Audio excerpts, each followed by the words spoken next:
فستیڤالەکە برسیا باڵۆنان لە وڵاتی چیلی لە یەکەم هەفتەیە مەها 2 ڕەشەمەیە یا ئەف ساڵ بوو. بەشداران باڵۆن بە بایەک گەرم پڕکردن هەتاکو سڤک بن و بفڕنە ئەسمانە. لە جیهانê du tişt hene ku mirov paşguh naxe, wêneya zarokekî, wêneya balonê. Kesê ku balonekê li ezman dibîne li jor dinêre, wêneya wê digire û tim behs dike. Ew wisa bandorê dike. Ferîna di balonê de jî heman tişt e. بۆ دەمێ سێ ڕۆژان ئەسمانê bajarê Santiago li Çîlî tê xemlandin û xelek wêneyên vê pêşangeha gerok li esmana digirin û vîdeo dikin. Gelek ji wan bîreweriyên festîvalên salên berê li cem mane. Tu dizanî ji ku derê radibî lê nizanî ka dê li ku derê deynî. Ev penda jiyanê ye.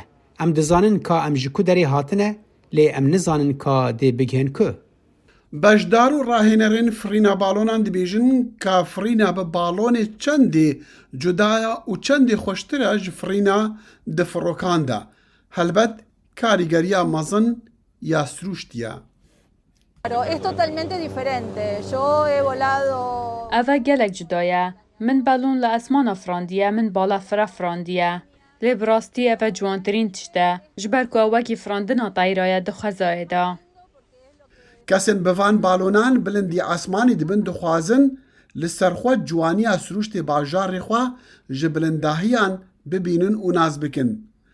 Ew diyar dikin ka çendê ew hest bi demekî taybet û cudayê jiyanê dikin li van sê rojan.